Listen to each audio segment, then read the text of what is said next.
சமீப காலமாக தமிழகத்தினுடைய காவல்துறையை நினைத்தாலே தமிழக மக்கள் பயந்து விழுந்தடித்து ஓடக்கூடிய ஒரு சூழ்நிலை ஏற்பட்டிருக்கிறது.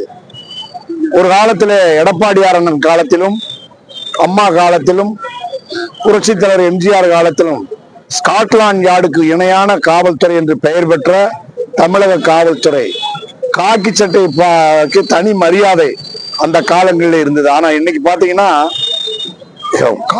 காக்கி நிறத்தை பார்த்தாலே மக்கள் பயந்து ஓடுகிற சம்பவங்கள் நடந்து கொண்டிருக்கிறது. போலீஸ் என்ன செய்வார்கள், ஏது செய்வார்கள், எப்போது மண்டையை உடைப்பார்கள், எப்போது உயிர் பலியாகும் என்கிற சூழ்நிலை தான் இன்றைக்கு ஏற்பட்டிருக்கிறது. தினசரி பத்திரிகையில் எடுத்தால் காலை நேரங்களில் மாவு கட்டு போட்டு ஒவ்வொருவராக தள்ளு வண்டியில வைத்து தள்ளி கொண்டு வருகிற காட்சி, இதெல்லாம் எதுவெல்லாம் உண்மையான சம்பவங்கள், எதுவெல்லாம் பொய்யான சம்பவங்கள் என்பது தமிழ்நாட்டு மக்களுக்கு தெரியும்.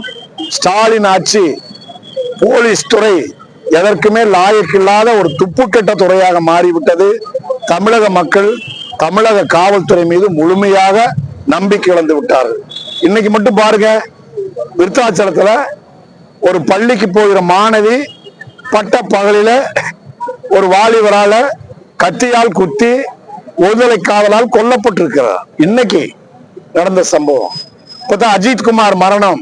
அதுக்கு அதே சமயத்தில் சென்னையில 8 வயது மாணவி மயக்க ஊசி கொடுத்து பாலியல் செய்யப்பட்டது ஒரு காவல்துறை சப் இன்ஸ்பெக்டரால. இப்படி எங்க பார்த்தாலும் எது பார்த்தாலும் காவல்துறையோட நடவடிக்கைக்காகவே தமிழக மக்கள் அச்சப்பட்டு வீட்டுகளிலேயே முடங்கக்கூடிய ஒரு சூழ்நிலை இன்றைக்கு ஏற்பட்டிருக்கு. இதை மாற்ற வேண்டும் என்றால், இதை மாற்றுவதற்காக வருகிற 7ஆம் தேதி வருகிற திங்கட்கிழமை சரியா அண்ணன் எடப்பாடியார் தமிழக மக்களை, அதாவது தமிழகத்தை மக்களை காப்போம், தமிழகத்தை மீட்போம் என்கிற தாரக மந்திரத்தோடு, தமிழக மக்களை காப்போம், தமிழகத்தை மீட்போம் என்கிற தாரக மந்திரத்தோடு கோவை மாவட்டம் மேட்டுப்பாளையத்திலே தன்னுடைய சுற்றுப்பயணத்தை தொடங்குகிறார். அந்த சுற்றுப்பயணம் தொடர்ந்து நடந்து செயின்ட் ஜார்ஜ் கோட்டையிலே அண்ணன் எடப்பாடியார் அமர்கிற சுற்றுப்பயணத்தினுடைய மணிமகுடமாக மேட்டுப்பாளையத்துக்கு அவர் வருகிறார்.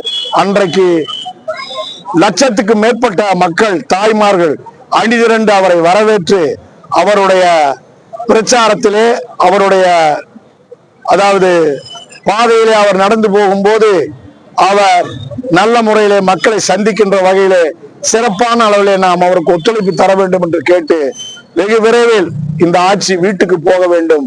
நல்லாட்சி, அம்மா ஆட்சி அண்ணன் எடப்பாடியார் தலைமையிலே அமைய வேண்டும். அதிமுகவுடைய ஐடி விங்குடைய ஒன்றிய செயலாளர் மதுரையில இருந்து மணிமாறன் என்பவரால் மிரட்டப்பட்டு அவர்கிட்ட இருந்து நிறைய பணத்தை புடுங்கிட்டாங்க. அதனால இன்னைக்கு அவர் தற்கொலை செய்து கொள்ளக்கூடிய சூழ்நிலை. அவர் தன்னுடைய தற்கொலைக்கான காரணத்தை குறிப்பிட்டிருக்கும் போது இன்னார் என்று அவர் தெளிவாக வெளிப்படையாக சொல்லியிருக்கிறார். திமுகவினரால் தான் நான் தற்கொலை செய்து கொள்கிறேன், இன்னாரால் தான் நான் தற்கொலை செய்து கொள்கிறேன் என்று வெளிப்படையாக சொல்லியிருக்கிறார். அந்த குற்றவாளிகளை எல்லாம் கைது செய்து உரிய முறையிலே அவர்களுக்கு சரியான நீதி கிடைக்க வேண்டும். இல்லை என்றால் கழகத்தினுடைய பொதுச் செயலாளர் எடப்பாடியார் இடத்திலே இந்த பகுதியில் நடந்த தற்கொலை என்பதனாலே அதற்காக நாங்கள் மிகப்பெரிய போராட்டத்தை நடத்துவோம்.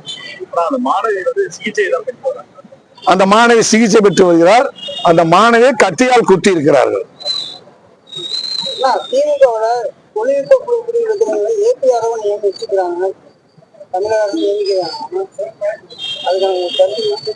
நடக்கிற ஆட்சியில் எது விடாலும் நடக்கும்.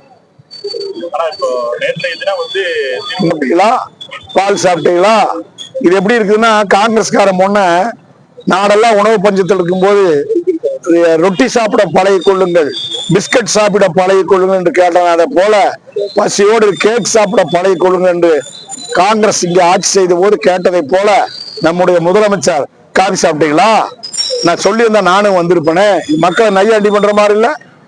மக்களுக்கு சரியான ஆறுதல் சொல்ல வேண்டிய நேரத்துல அதை விட்டுட்டு ஒன்றிணைவும் வாங்க. எங்க போய் ஒன்றிணையாது? ஸ்டாலின் குடும்பத்தை கண்டு தமிழக மக்கள் விரண்டு ஓடிக்கொண்டிருக்கிறார்கள்.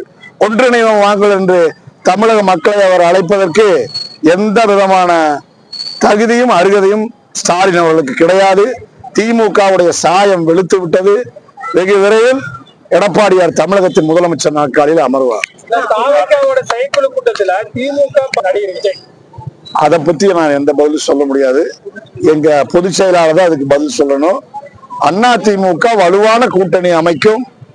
200 தொகுதிகளுக்கு மேல் வெற்றி பெற்று அதிமுக கூட்டணி. எடப்பாடியார் தான் முதலமைச்சர். அதிமுக தனித்துவமாக நின்று ஆட்சி அமைக்கும். இது மட்டும் தான் எல்லாரும் சொல்லுவாங்க. எடப்பாடியாருடைய சுற்றுப்பயணம் ஜனநாயகத்தை காக்கிற சுற்றுப்பயணம், சர்வாதிகாரத்தை ஒழிக்கிற சுற்றுப்பயணம் எடப்பாடியார் சுற்றுப்பயணம்.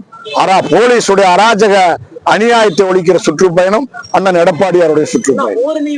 முதலமைச்சர் திமுக பொதுக்கூட்டங்கள்ல அதிமுக நாங்க அழைப்பு விடுக்க இருக்கோம், அவங்களையும் சேர்க்க இருக்கோம் சொல்றாங்க.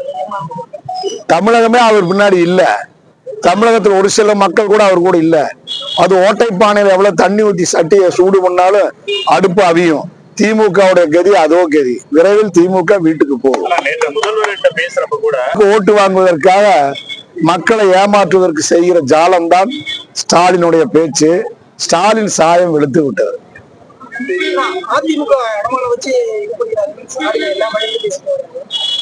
அதிமுக தனித்துவம் வாய்ந்த மாபெரும் மக்கள் கட்சி. 72 இந்த கட்சியை பத்தி